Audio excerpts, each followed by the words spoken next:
Hi, it's Aine Divine here at Cottage. I've just been doing a flower painting workshop for the weekend in mixed media, so using collage and acrylic and all the fun stuff. We're really lucky to be beside the sea, and today after the course, which is it's become a fairly regular thing for me, I like to jump into the sea after with my swimming togs on, but there's a nice place where you can jump off the rocks there, and it just feels like pressing the reset button. So it's a really lovely place to have a studio. And we had a lovely group of 12 people over the course of 3 days. And what you're about to see is a short demonstration of me painting with big brushes and drags and different things, the flower still life setup from today. So we didn't film yesterday or the day before, but quite nice on day 3 to have a couple of videos to show you. Okay, so thanks very much for tuning in, and stay tuned. Find out about workshops if you'd like to come along. I'd love to see you. Okay, take care.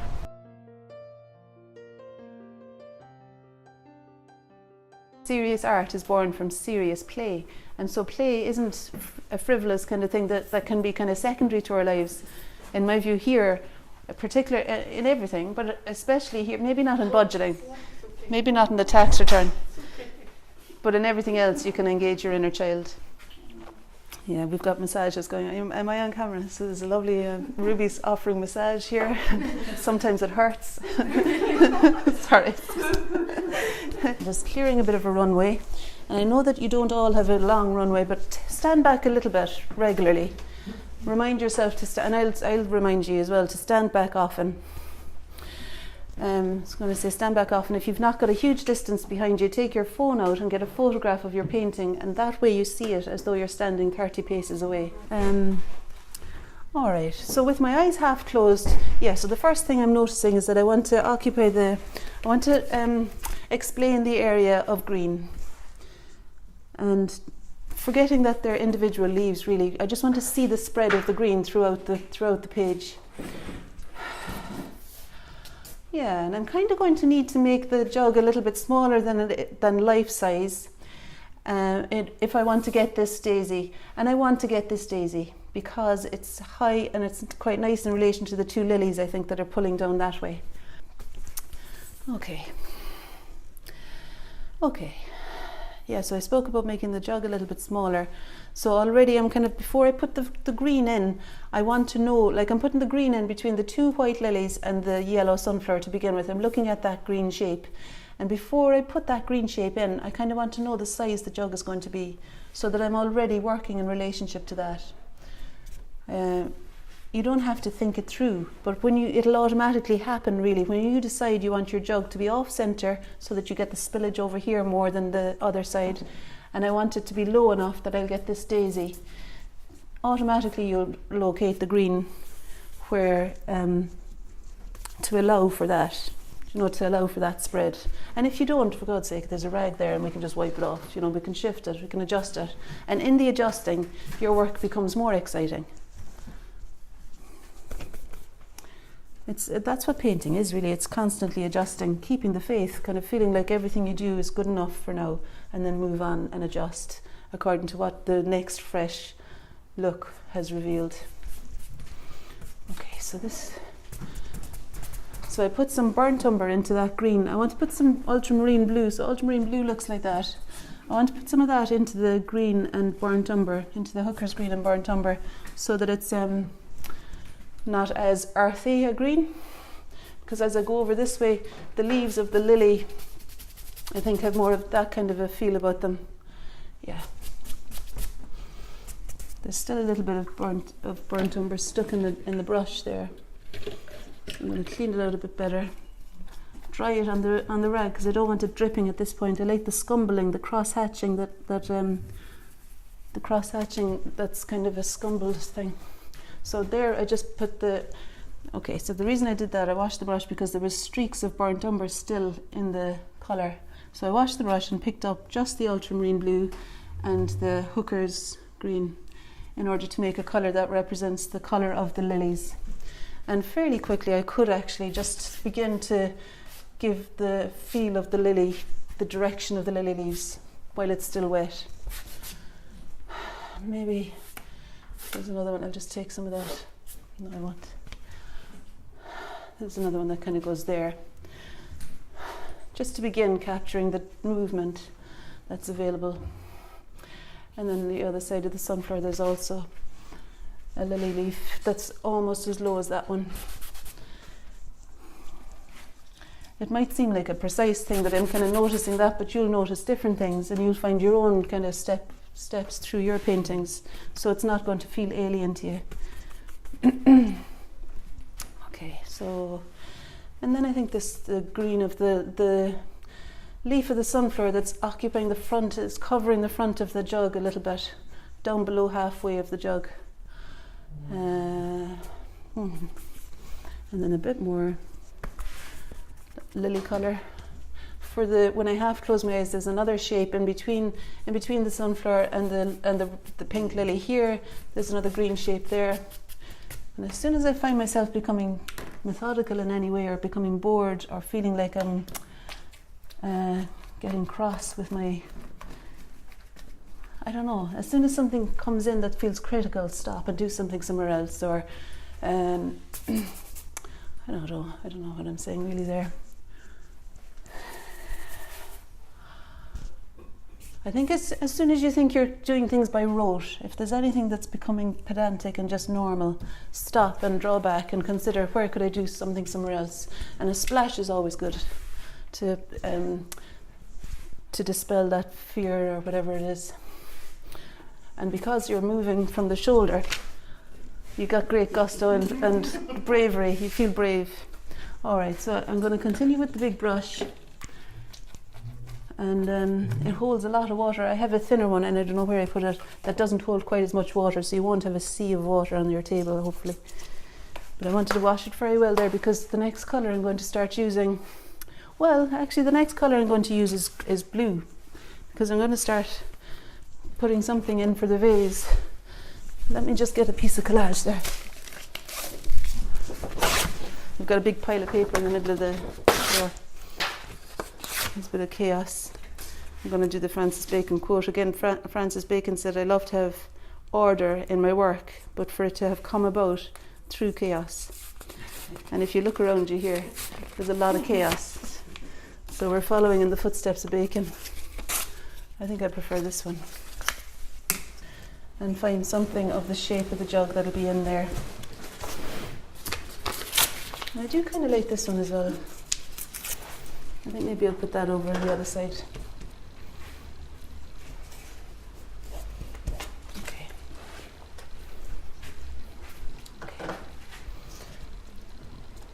And it's a bit annoying to me if it's flailing at the edges and I'm trying to paint over it, so I'm just going to make that flush. Sometimes a petal is quite nice if it's in relief, but the jugs and the things like that you want to settle down, you want to make them flush. Make the edges flush, because I want it to sit back. I want the leaf to read as though it's overlapping the jug, not the other way around. Okay, so I put some burnt umber, how is that, brown, into the ultramarine blue in order to make a colour that'll be, it's quite dark, but when I half close my eyes, the jug itself is significantly darker than the white lilies and daisies. And so I think it can afford to be quite dark here.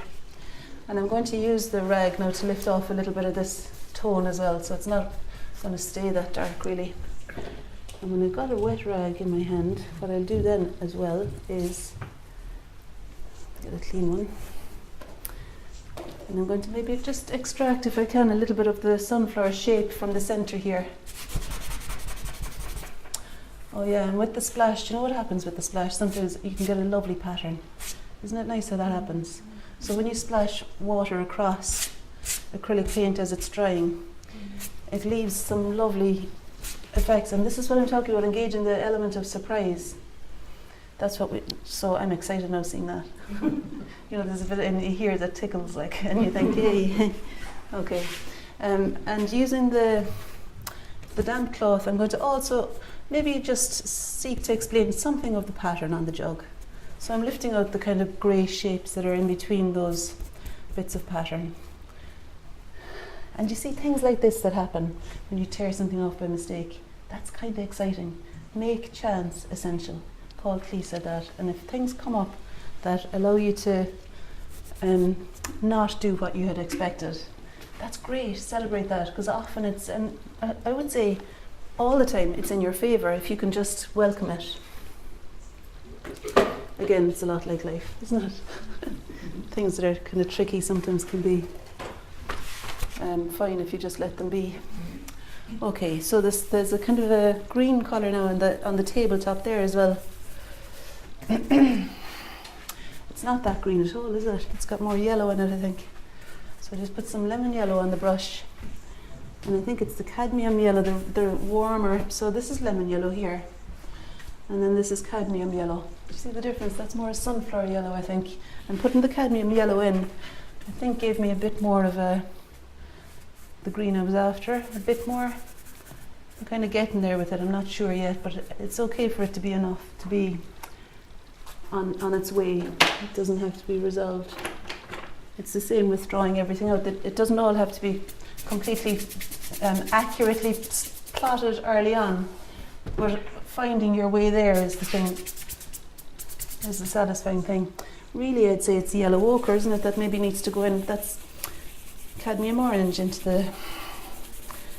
What am I trying to do now? I just want to dull it down a little bit more because I want to make it different from the leaves that are there, because I think the tabletop is a bit different from the leaves. And when I half close my eyes, it pales into some sort of it's not unlike the jug, you know.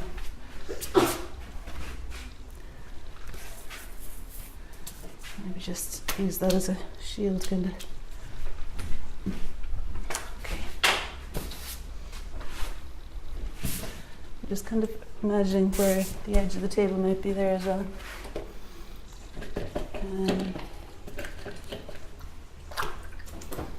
So do you see how you're kind of wanting to just establish things in a fairly general way early on? That'll surprise you, that'll keep you feeling excited, and you're not lingering for any length of time over any one bit, so none of it feels precious then, and all of it might have the opportunity to speak without you imposing something, do you know. I'm going to look around and see if I can find brushes that I'd like. Yeah, I think that's maybe mine, is it? Okay. So you see it's a bit thinner and it doesn't hold as much water as this one does. This one is kind of not allowing me to work as quickly because I keep having to dry it off. And I like the scumbling for the sunflower leaves especially. Sunflower petals especially. And I was saying that the cadmium yellow, I reckon, is close enough to the sunflowers. I'm going to put a touch of cadmium orange into it because to me that looks quite warm where it meets the green of the leaf there. That sunflower. Yeah.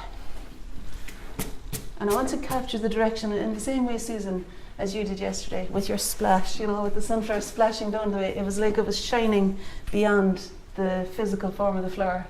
And that's what sunflowers do, isn't it? They shine beyond, you feel like you can feel them. Now this is scumbled on, you splashed the yellow on yesterday, which is also lovely. I think that's maybe why we enjoy painting flowers too, is because you feel that there's a life beyond the physical flower, because you know you feel good when you smell them and see them, and yeah.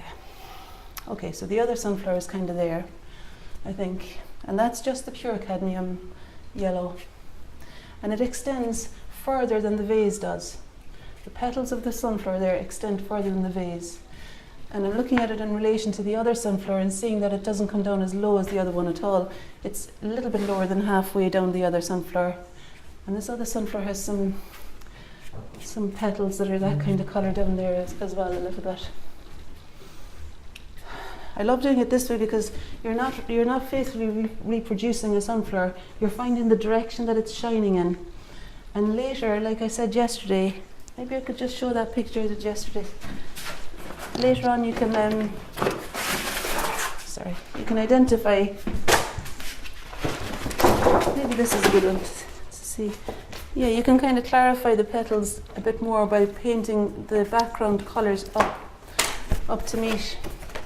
So you know, you can have the beginnings of something loose and lively, and then once you put the centre in and find some of the triangles of dark that meet the petals, it'll suddenly begin to have more substance and it'll kind of carve, you model it more. So early on, you just really want to capture the kind of direction that the petals are going in, or something of its energy, like, you know. And then, yeah, and having the sweep of the leaves underneath, I think is always, try and be bold when you paint the leaves, knowing that you can come in either with a wet rag while the paint is still wet, or you can come in with the thick paint. Let me just borrow a brush there. So let's say that the background is, well, it's white, okay. So I'm using the white paint, and what I'm going to do here is, using quite a lot of the white paint, I'm going to make a little section of it here, and then clean my brush, and then scoop up so that there's a ridge of paint on the edge of the brush there, you know. And then when I turn it over, I can find the shape of the space between. Yeah, I'll go for this. So there's the shape of the space between the leaf and the flower beside it. And you see how it's fine to have big green shapes, because you can wipe away or you can paint over in order to find the character of the leaf of the lily again. So it's never, and I think it's always a good idea to make bigger rather than smaller the shapes to begin with. Be bold in your general sweeping statements, and then you'll capture the boldness of the natural form.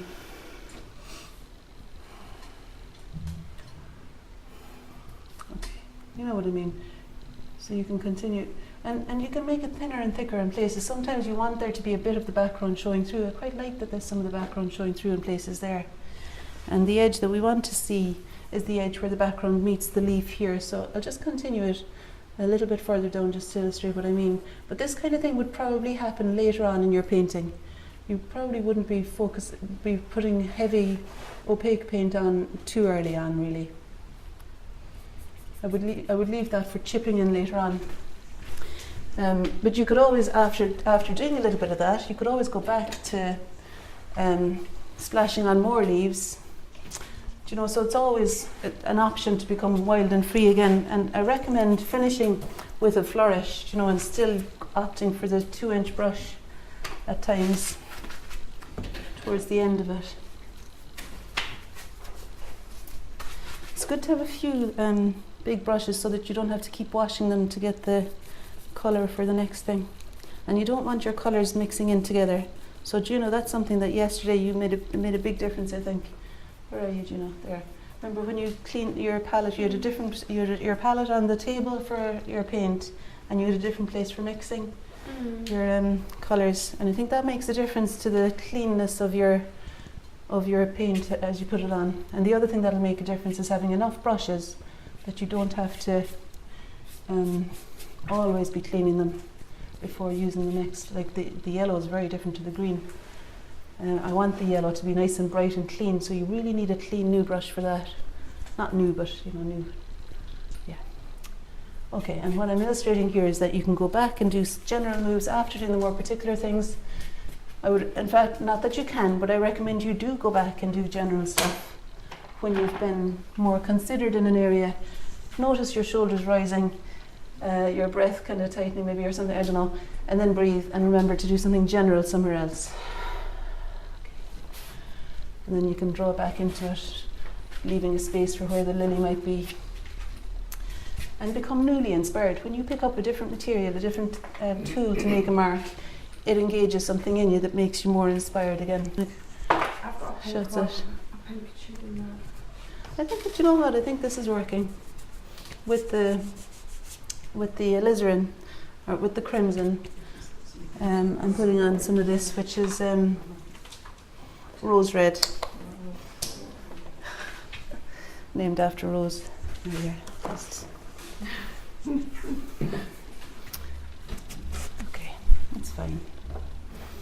And you know, really, if I wasn't doing the demonstration, I'd probably go away and get clean water before going into the pink, because there's something lovely in the high contrast of colour relationships in flowers. You want to do your very best to keep the colours vibrant and alive, and like we're always struggling to make here. Is there a pink there that you like to? Oh, the clean water, brilliant. You're always struggling to make the colours of the flowers faithful, like as if we could, as bright as they really are in real life. You know, you want them to be stunning. Like, so, do your very best. And that's why I think using collage sometimes is a good idea, because sometimes it's just not enough to use paint.